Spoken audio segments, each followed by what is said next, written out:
In the early 20th century, a tradition began of celebrating March 8th as International Women's Day, an annual invitation to celebrate women's contributions to events in history as well as to contemporary society. In the early 1980s, this tradition of International Women's Day expanded in the U.S. to Women's History Week, and a few years later to all of March as Women's History Month. One of my core convictions related to this is that the stories we tell matter. Too often, history has been told much more frequently by men and in a way that is biased toward male perspectives and experiences. And as the saying goes, if you're not at the table, you might end up on the menu. Women's History Month is an annual reminder about the importance of regularly cutting against the grain of systemic sexism and focusing on stories from our past that center the perspectives and experiences of women can inspire us to co-create a better, more equitable future. At the beginning of this year's Women's History Month, I suspect that, like me, many of you may be beginning to feel the political cauldron of this year's election year beginning to heat up. Although you will never hear us either endorse or oppose candidates for public office, hear it from the pulpit, in the words of our UU The Vote organizers, we are nevertheless called to be powerful and prophetic without being partisan. That includes helping with get out the vote campaigns, advocating around key issues that relate to our UU values, and speaking out against actions that violate our values, including threats to democracy itself. So in preparation for this Women's History Month, I chose a book about the insights of brilliant and powerful women who lived through similar times to our own, in which freedom and democracy were under threat. Again, as the saying goes, history doesn't exactly repeat itself, but it does tend to rhyme. The book is titled The Visionaries: Arendt, Beauvoir, Rand, and Weil. It's by the philosopher Wolfram Eilenberger. Philosophy literally means the love of wisdom. And this book weaves together wisdom from the lives and work of these women over a fateful decade, from 1933 to 1943, as rising tides of authoritarianism threatened Europe and, as well, the wider world. His previous book was Time of the Magicians, Wittgenstein, Benjamin, Cassirer, and Heidegger, and the decade that reinvented philosophy. So I think after writing a book that's centered around four white dudes, he realized he needed to diversify a bit with the next one, rightly so. And I'm glad he did. This sermon wouldn't exist otherwise. However, if one of these four women particularly intrigues you, I wouldn't necessarily recommend this book. I'd instead recommend start with a biography that actually explores the whole of one of their lives rather than this book that focuses so tightly on a decade or one of their major works. Personally, I'd start with one of the definitive biographies of Arendt or Beauvoir, depending on your time and interest. Or if you have more time to listen than to read, you can try the Reading Hannah Arendt podcast. For this morning, moving from left to right, we're going to start with Hannah Arendt, who was Jewish and born in Germany and became one of our most influential political theorists of the 20th century. Then moved to Simone de Beauvoir, a French existentialist philosopher who had a significant influence on feminist theory. Next, Ayn Rand, who was a Russian-born American philosopher known for promoting her philosophical ideas through her novels. And finally, Simone Weil, a French philosopher, mystic, and political activist. And our focus will be on the specific tools and insights from their lives that we can sort of take out for navigating our own troubling times. I realize there's a risk in trying to weave together insights from four women instead of concentrating on one. But part of the point with this is that no one person is going to save us then or now. And our challenge is to discern how we individually and collectively are called to act for such a time as this. So to set the stage, I want to invite you to hear a poem titled Today by my colleague, the Reverend Lynn Unger, that speaks to the fierce urgency of our current political moment. It's from her collection titled The Brittle Beauty of It All. She writes, You are not wrong to be furious. You are not wrong to be scared. You're not wrong to wonder what we do today and tomorrow and tomorrow. You're not wrong to notice the brilliance of the sky. You're not wrong to think of your daughter. You're not wrong to imagine people you will never know. You're not wrong to think, this will never affect me, but to really know that it really does. You're not wrong to look at pictures of puppies or kittens or flowers or trees. And you're not wrong to try to massage the ache out of your own heart. You're not wrong to yell or cry or scream or hide under the covers of your bed. And you're not wrong to turn to your neighbor and say, what do we do now? So to begin discerning our response to that question, what do we do now in such a time as this? Let's turn to the first of our four figures, Hannah Arendt. Being born Jewish in Germany in 1906 meant that she was born on this collision course with the Third Reich. This photo is of Arendt in 1933 at age 27. That same year, Hitler came to power and the Gestapo briefly imprisoned Arendt for the so-called crime of researching anti-Semitism. After being released, she escaped to France, only to soon witness Nazi Germany occupy that country as well. This defeat was particularly horrifying to Arendt because France was the birthplace in 1789 of the Declaration of the Rights of Man, this foundational human rights document. In 1941, Arendt fled again, this time to the United States, where a decade later she both became a U.S. citizen and published The Origins of Totalitarianism. This book was translated into many languages and launched her career as one of the most influential political theorists of the 20th century. I'll have to limit myself to just one quote from that book.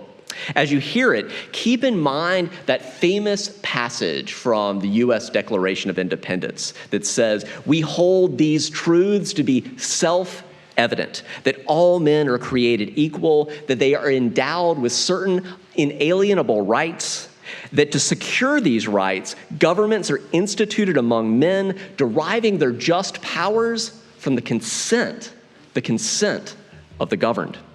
In marked contrast, witnessing the totalitarian political movements of World War II, Arendt named this harsh truth, quote, the moment that human beings lacked their own government, lacked the consent of the governed, and had to fall back upon their minimum rights, those inalienable rights, no authority was left to protect them, and no institution was willing to guarantee those rights.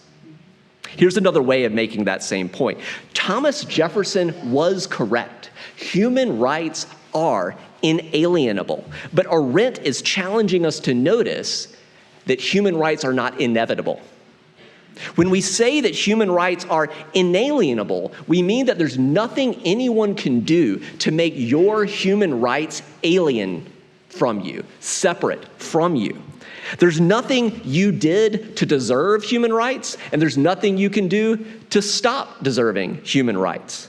As our UU First Principle says, we believe in the inherent worth and dignity of human beings, period. And that's deeply related. If you go and read the preamble to the UN Declaration of Human Rights and our first principle are all deeply woven together. Human rights are your birthright, the birthright of you and every other human. But totalitarian movements remind us that nevertheless, respecting those rights is not inevitable. So that's the first tool that these visionary women invite us to put in our toolbox for today, our toolbox for resistance and resilience. Human rights are inalienable, but they are not inevitable. Since we cannot take human rights for granted in such a time as this, it is incumbent upon us to support and defend the individuals and the institutions who still respect the inalienability of human rights. There's one more related point that I can't move off Arendt without mentioning. Her other most famous book, published in 1963, was titled Eichmann in Jerusalem, a report on the banality of evil. Witnessing the trial of Adolf Eichmann, one of the major organizers of the Holocaust, she was shocked to discover that he was not some unusual human monster. Eichmann presented in her words as, quote, terribly and terrifyingly normal. She coined the term the banality of evil to refer to the ways that we human beings can get caught up in conforming to the terrible trends in groups we're a part of or in society at large. Metaphorically, think about this. It's the difference between bad apples, saying they're just a bad apple. They're an individual who's drawn to committing evil regardless of circumstances. It's the difference between bad apples and saying, no, this is about bad barrels, cruel societies and systems that corrupt the people in them and create the circumstances in which terrible evil is done. That's the second tool that these visionary women invite us to put in our toolbox, the banality, the ordinariness of evil. So instead of merely scapegoating bad apples, we need to look at the systems and structures that are shaping individuals to build better societal barrels that help us co-create increasingly humane, equitable, and compassionate societies. Let's shift now to our second figure, Simone de Beauvoir. As an existentialist philosopher, she was passionately committed. She would sit around in cafes, right, thinking about these great questions of life, the universe, and everything. She was committed to exploring questions that emerge from the sheer fact of our human existence. None of us asked to be here, to be alive, to be conscious, to be present in this particular and peculiar historical moment. But here we are. And so she would tell us, here we are, so what ought we or what might we do? If I had to limit myself then to one tool from her worldview to add to our toolbox for resistance and resilience, it would be the freedom of choice, the freedom to choose. But don't get her wrong. Again, she's not speaking about the freedom to choose just anything. Existentialism is clear that we are all limited by the specific historical context into which we are born.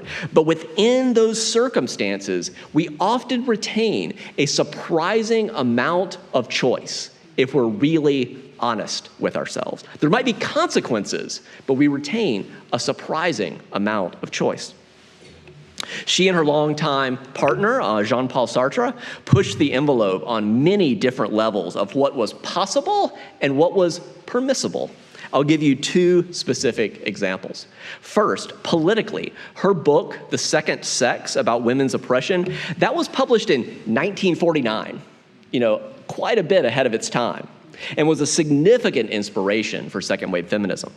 Second, personally, she and Sartre were openly polyamorous before that was like a thing. They promised each other unconditional intellectual fidelity and honesty with an openness to other attractions. They would be absolutely necessary to each other, but also at times to others. I love this photo of Beauvoir for a number of reasons, from the gender-bending tie that she's wearing to her sort of come hither and do philosophy with me look. Kind of splayed onto the bed with these books. More seriously, she viewed totalitarianism generally and the occupation of Vichy France in particular as the exact opposite of freedom and choice and everything she had dedicated her life to, everything this photo was about. But she refused to be held back by threats from Hitler, who she called that petite bourgeois fascist. Politically and personally, she just kept pushing into the possibilities and the freedoms and the choices that were available to her. Our third focal figure is Ayn Rand. In some ways, it's kind of like one of these is not like the others. So in some ways, she may feel like a surprising person to include, since her books honestly have been co-opted by conservative politicians who actively are working against things like redistribution of wealth and getting rid of wealth inequality. And because class resentment is one of the main factors that create the conditions that would-be autocrats exploit. Indeed, there's an old joke about Rand's work that there are two novels that can change a bookish 14-year-old's life. Two novels, The Lord of the Rings and Atlas Shrugged.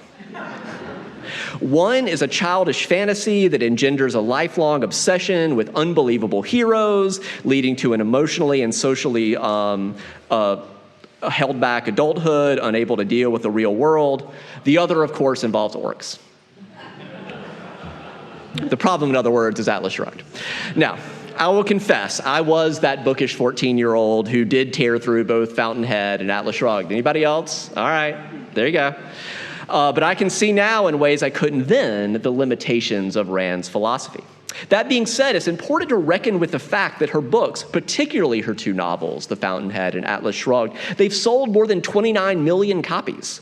There is something about them that deeply resonates with many folks at various points in their lives.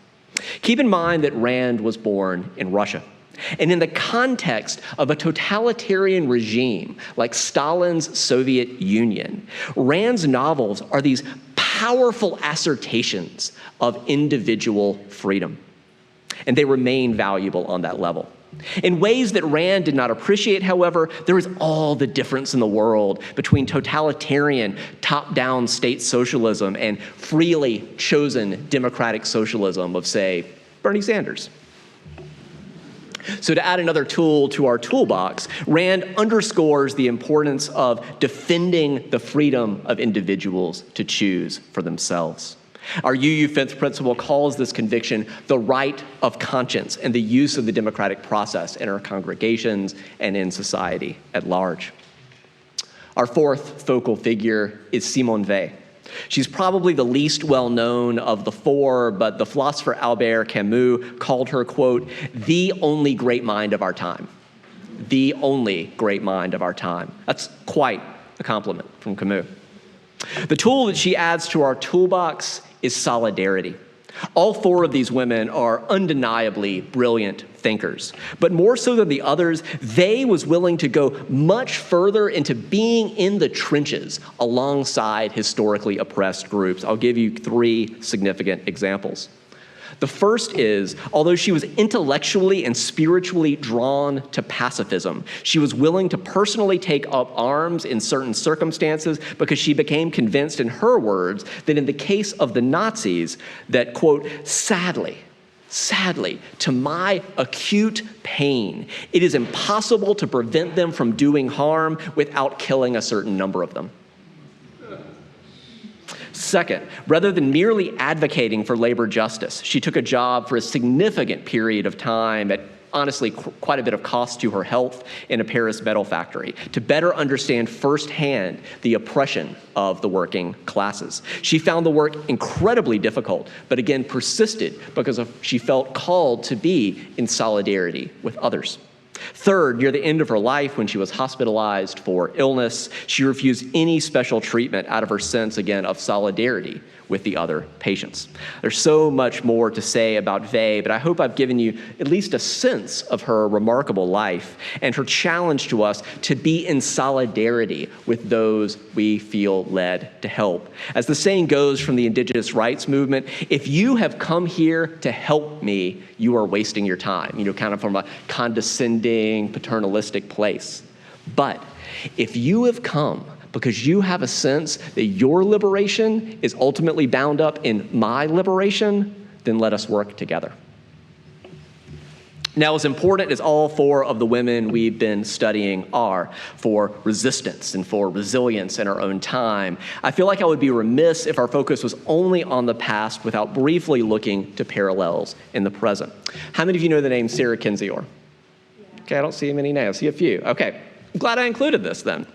The first name that springs to mind when I think of this is the scholar and journalist Sarah Kendzior, who her doctoral dissertation focused on how dissidents from the former Soviet Union totalitarian states used the internet to challenge authoritarian governments in a climate of surveillance and distrust. In recent years, she has turned her focus to rising authoritarian threats here in the U.S. She's the author of 3 books from her perspective as a longtime resident of St. Louis, Missouri. Her 2018 book is titled The View from Flyover Country, and it traces how the breakdown of institutions and social trust has set the stage for American autocracy. In 2020, she published Hiding in Plain Sight, which details what she bluntly calls a transnational crime syndicate masquerading as a government. In 2022, her most recent book came out titled They Knew. And this resonates with the conspiracy theory pieces of Arendt's thought that Sabrina mentioned earlier. They Knew, How a Culture of Conspiracy Keeps America Complacent. Kinzior also publishes regularly online on Substack. Now, I'm not agreeing or endorsing with everything that she writes, but I appreciate that she has a fierce commitment to truth-telling and a no-holds-barred style. In her words, which feel highly relevant in light of the history we've been reflecting on this morning, she asks, are we supposed to treat the worst people in the world as good faith actors in defiance of logic or compassion or history and deny the obviously grim conclusions that follow? So as we strap in to make it through another election year, let us keep our tools for resistance and resilience close in hand. The importance of taking action, the actions that remain to you, the vitality of choice, of freedom, of solidarity. And if you're feeling anxious and worried, is anybody feeling anxious or worried? All right, testify. That's a very understandable feeling. But if that's the case, I would urge you to experiment with signing up for UU the Vote or a similar campaign of your choice. UU the Vote is about nonpartisan organizing to counter voter suppression, to expand democracy, and to maximize voter turnout. In both my experience and the experience of many other people that I've talked to, one of the best ways of channeling worry and anxiety is into actions for electoral justice. When I send postcards and make phone calls and send texts, etc., trying to get out the vote and protect our democracy, I find that my electoral anxiety lessens because I know I have taken action within my sphere of influence to fight the good fight and to make good trouble. So if you're interested, you don't have to remember that website link. If you just Google UU the Vote, it'll take you right there, and you can sign up right at the top of the page, put in your email address, and that'll loop you in. The campaign launches March 14th, and you'll be hearing more and more as we get closer to November. For now, I want to give the final words to Dr. Sarah Kinzior. It's from an article she published at quite a fateful time in mid-November of 2016.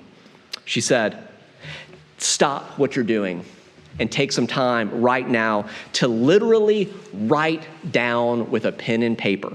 Write down what you value.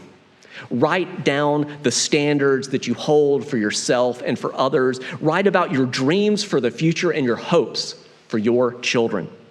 You still have your freedom, so use it. Do not accept brutality and cruelty as normal, even if it is sanctioned at the highest levels.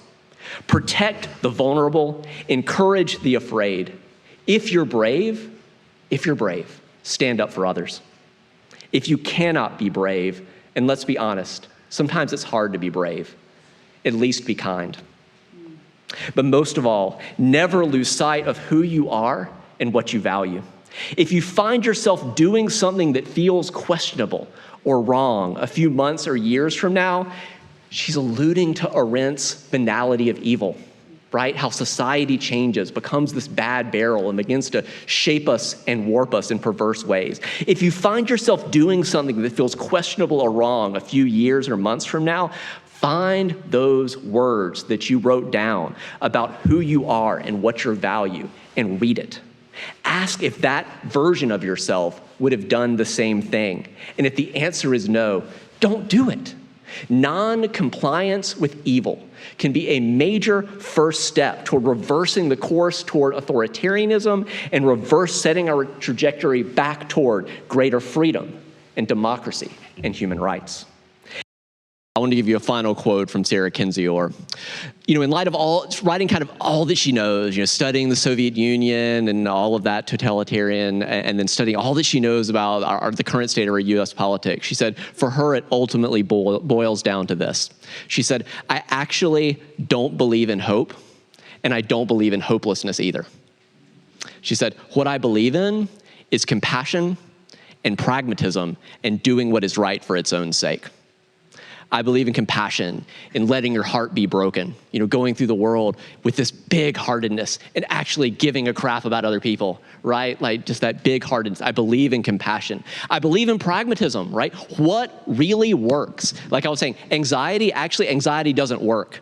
Volunteering for you the vote, that works, right? So I believe in compassion, I believe in pragmatism, but as much as she believes in pragmatism, and this is that banality of evil, non-compliance with evil part, she says, ultimately, I believe in doing what is right for its own sake, period, forever and always. So as we continue our journey into the rest of today and into the week to come, continue your journey with love. Care for one another, care for this one earth, do justice, make peace, and whatever taste or touch you might have had in this time and place of hope, of love, of peace or joy, that goes with you out into the world. We're different for having spent this time together. May you live boldly. May you live with thanksgiving.